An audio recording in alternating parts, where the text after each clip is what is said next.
नमस्कार, देश की बात में मैं कादम्बिनी शर्मा हूं आपके साथ। इंडिया गठबंधन में एक विवाद थमता नहीं कि दूसरा उठ खड़ा होता है। ताजा विवाद अखिलेश यादव के बयान से खड़ा हुआ है। आज अखिलेश यादव से न्याय यात्रा में शामिल होने के बारे में पूछा गया तो उन्होंने कहा कि हमें कांग्रेस की न्याय यात्रा में शामिल होने का निमंत्रण नहीं मिला है। मैं खुद से न्योते के लिए तो नहीं कह सकता। इससे पहले ममता बनर्जी ने भी कहा था कि कांग्रेस की यात्रा बंगाल में आई और हमें प्रशासन से पता चला। आखिर कांग्रेस में किस बात का अहंकार है?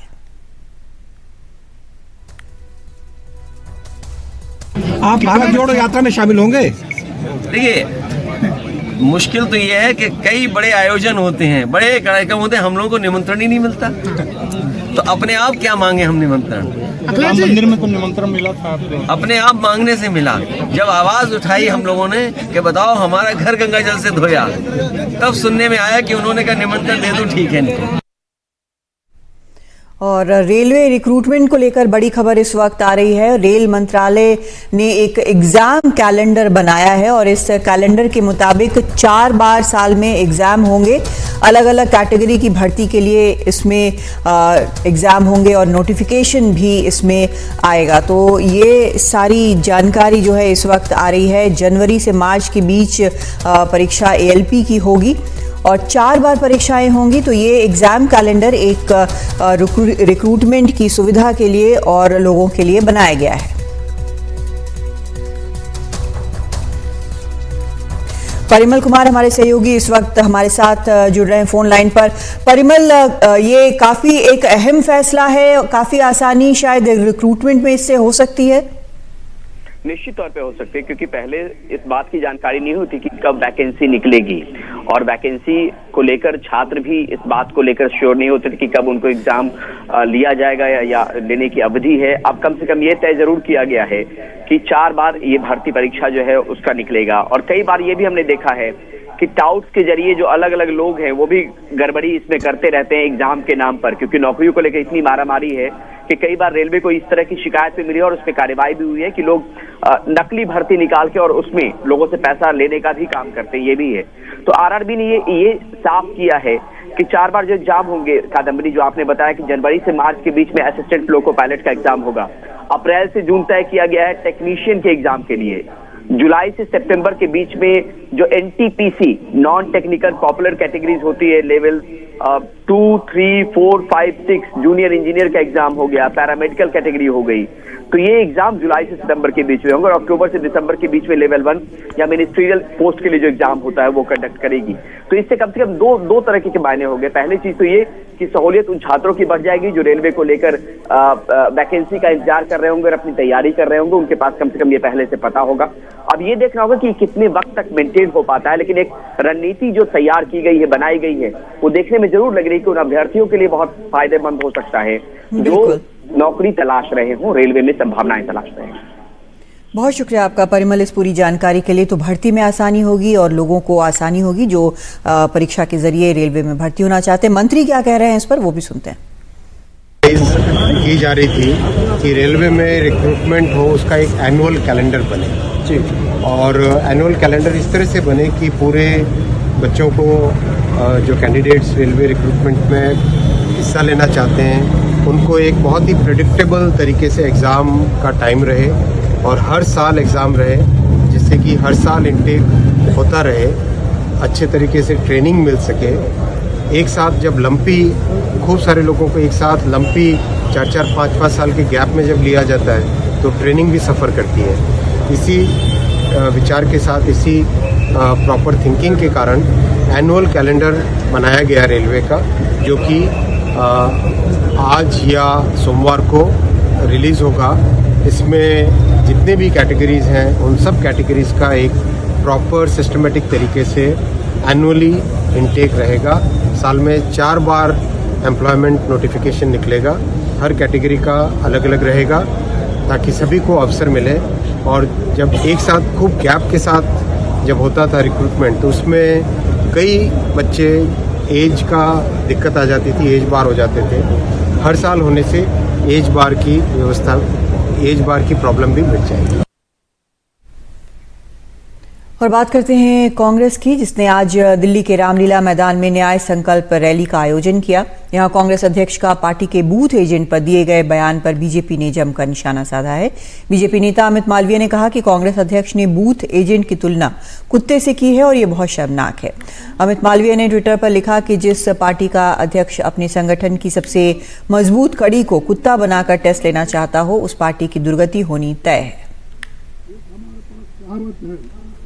आप बूथ एजेंट जो बनाते हैं वो क्या भी है अपना, जब बनाते हैं वो भी जरा सोच के बनाओ। बहुत से लोग आइन इलेक्शन पे गायब हो जाते हैं। भाई एक हमारे पास कहावत है, जब आप बाजार में जाते हो तब अच्छा एकादा कुत्ता खरीदना है या किसी प्राणी को लेना है, किसी जानवर को लेना है, तो लोग जानवर के बाजार में जाके सब छानबीन करते हैं।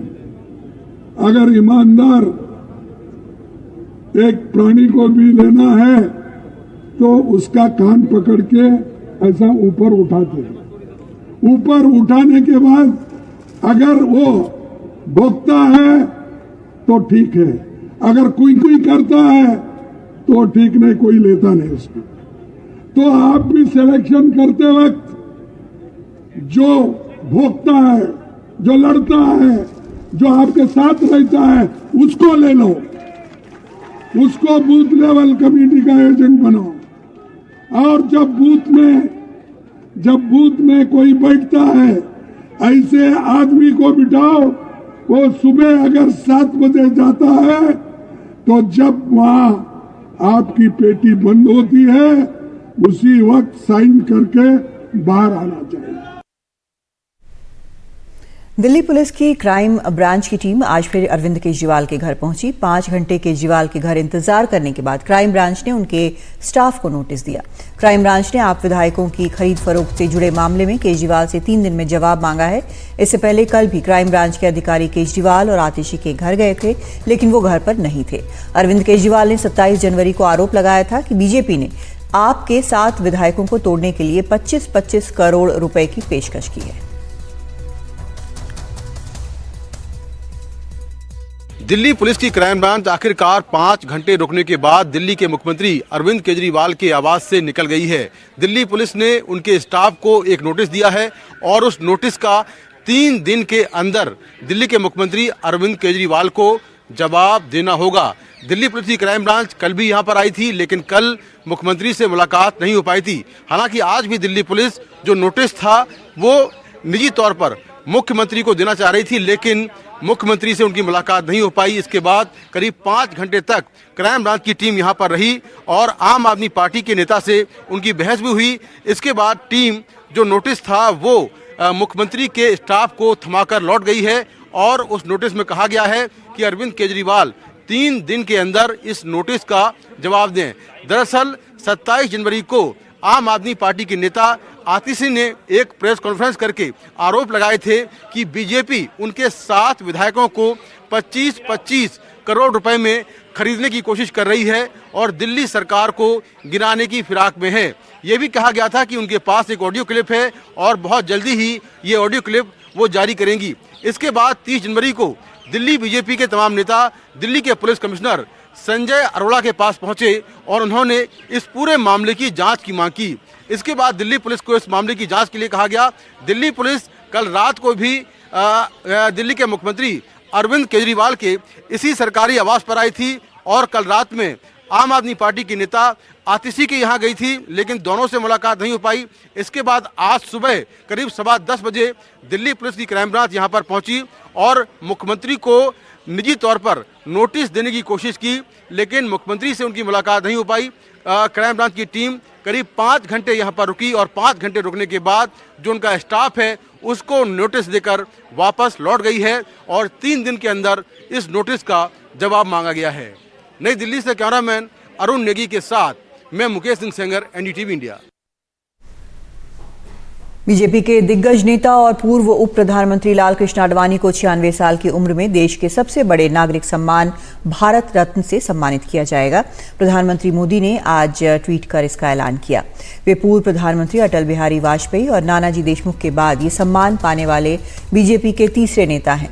प्रधानमंत्री मोदी ने कहा कि वो हमारे समय के सबसे सम्मानित स्टेट्समैन हैं। देश के विकास में लाल कृष्ण आडवाणी का योगदान कोई भूल नहीं सकता। जमीनी स्तर से काम शुरू कर वो देश के उप प्रधानमंत्री पद तक पहुंचे। भारत रत्न दिए जाने के बाद लाल कृष्ण आडवाणी ने कहा कि ये मेरे लिए सिर्फ एक व्यक्ति का नहीं बल्कि उन सिद्धांतों का सम्मान है जो मैंने जिया। मैंने प्रतिबद्धता के साथ देश की सेवा की, चाहे कोई भी जिम्मेदारी दी गई हो।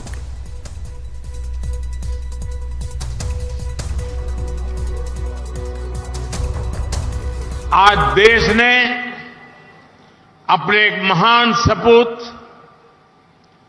पूर्व उप प्रधानमंत्री लाल कृष्ण आडवाणी जी को भारत रत्न देने का भी निर्णय लिया है।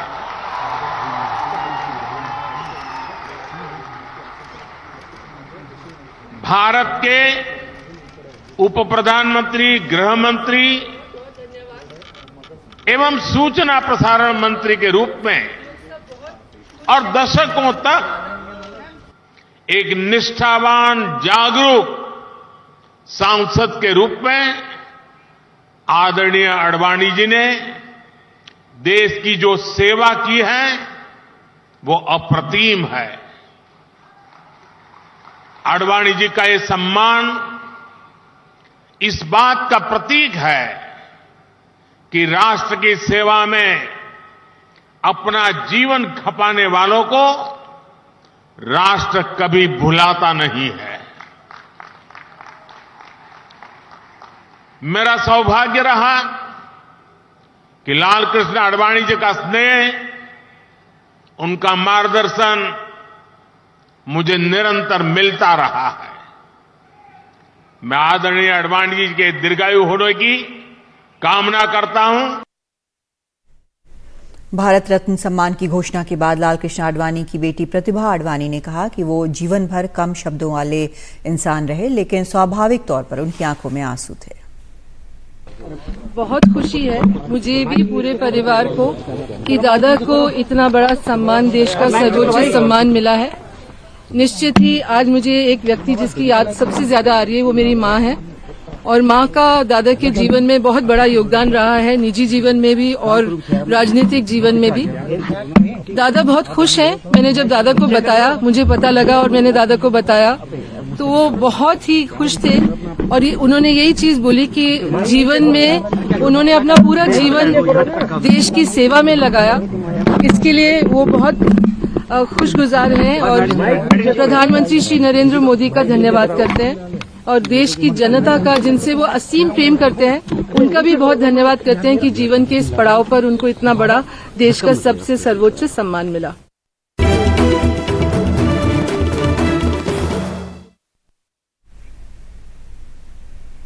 अमेरिका की सेना ने आज इराक और सीरिया में ताबड़तोड़ हवाई हमले किए। अमेरिका ने ईरान समर्थित विद्रोही गुटों के 85 ठिकानों पर हमला किया। अमेरिकी राष्ट्रपति जो बाइडेन ने कहा है कि अभी और भी हमले होंगे। इसे जॉर्डन में अमेरिकी सैनिकों पर हुए हमले के बाद जवाबी कार्रवाई के तौर पर देखा जा रहा है। जॉर्डन के एयरबेस पर हुए हमले में 3 अमेरिकी सैनिकों की मौत हो गई थी। इराक ने हमले के बाद अमेरिका पर आरोप लगाया है, कहा है कि हमले के बाद इस क्षेत्र में विनाशकारी नतीजों की चेतावनी वो दे रहा है। साथ ही इराक ने कहा कि अमेरिका बदला लेने के लिए हमारे इलाके को युद्ध के मैदान के तौर पर इस्तेमाल कर रहा है।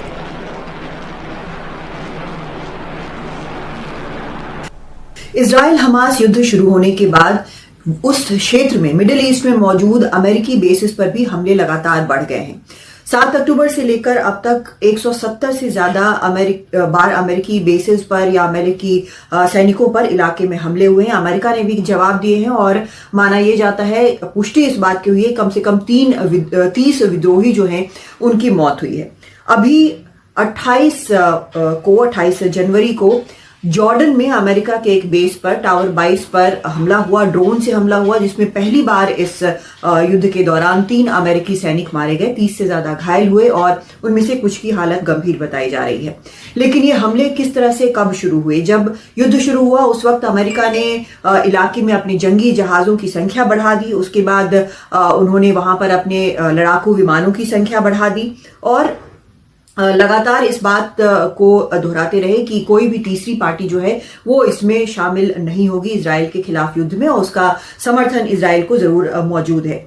लेकिन 18 अक्टूबर को जो हमला हुआ था उससे वो बड़ा हमला था और इसमें इराक में अल असाद एयरबेस है अमेरिका का, जिस पर ड्रोन से हमला हुआ, फिर बैलिस्टिक मिसाइल से हमला हुआ, जिसमें 8 सैनिक घायल हुए। अल तन्फ बेस पर भी उसी दिन हमला हुआ। इस्लामिक रेजिस्टेंस ने फिर 8 नवंबर को इराक में अल हरीर एयरबेस पर हमला किया, जिसमें 3 अमेरिकी सैनिक घायल हुए। 9 नवंबर को भी उन्होंने हमले किए और मोसुल के पास एक गश्त पार्टी पर भी उन्होंने हमला किया। 24 अक्टूबर को सीरिया में उन्होंने हमले किए। 10 जनवरी को अमेरिका के हीमो बेस पर हमला हुआ और इस हमले के बाद अमेरिका ने 350 से ज्यादा सैनिक अपने वहां से हटा लिए, दूसरी जगह भेजे। 18 जनवरी को अमेरिका के रीपर ड्रोन को मार गिराया गया। ऐसे ही एक और प्रीडेटर ड्रोन को भी मार गिराया गया, इस बार यमन में, पहले अंतर्राष्ट्रीय समुद्री इलाके में।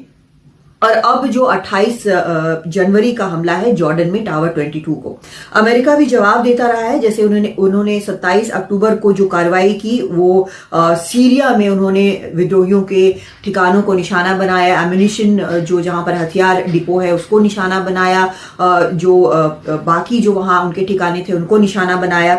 लेकिन बड़ी कार्रवाई 23 जनवरी को इराक में हुई, जहां पर ईरान समर्थित कई गुटों के ठिकानों को निशाना बनाया गया और काफी संख्या में हथियार वगैरह माना जाता है कि नष्ट किए गए। लेकिन 2 फरवरी को उन्होंने जो इस्लामिक रेजिस्टेंस है उसके ठिकानों को निशाना बनाया, क्योंकि 3 सैनिक मारे गए थे। तो प्रेसिडेंट जो बाइडेन ने साफ तौर पर कहा था कि ये बिना जवाब दिए इसका वो नहीं मानेंगे। तो अब जो जवाब दिया गया है वो कार्रवाई हुई है इराक और सीरिया में। तो अलग अलग 85 ठिकानों को निशाना बनाया गया है। 125 प्रेसिशन एम्युनिशन यूज किए हैं। प्रेसिशन एम्युनिशन वो होता है जिससे एक सही ठिकाने पर जो फीड किया जाता है कंप्यूटर में, उस हिसाब से वहां पर वो निशाना करता है और इससे सिविलियन कैजुअलिटी होने का खतरा काफी कम हो जाता है। तो इस तरह से अमेरिका ने निशाना बनाया। लेकिन बार बार उनके ये कहने के बावजूद कि ईरान समर्थित गुट जो हैं वो हमले कर रहे हैं, उन्होंने ईरान की सीमा में कोई भी कार्रवाई नहीं की है। वो नहीं चाहते कि एक सीधा कन्फ्रंटेशन हो, ये भी नहीं चाहते कि इराक जो क्षेत्र है इस पूरे इलाके में उसमें तनाव पहले से बहुत ज्यादा है, तो ये तनाव बढ़े। लेकिन ये साफ है कि जिस तरह से हमले अमेरिका के बेसिस पर बढ़ रहे हैं, सीधे हमले अब हो रहे हैं, ना सिर्फ बाकी मिडिल ईस्ट में बल्कि समुद्र में भी देख रहे हैं हम, और जवाबी कार्रवाई जो है तो निश्चित तौर पर अभी तनाव बहुत ज्यादा बढ़ा हुआ है। दिल्ली से कादम्बिनी शर्मा, एनडीटीवी इंडिया।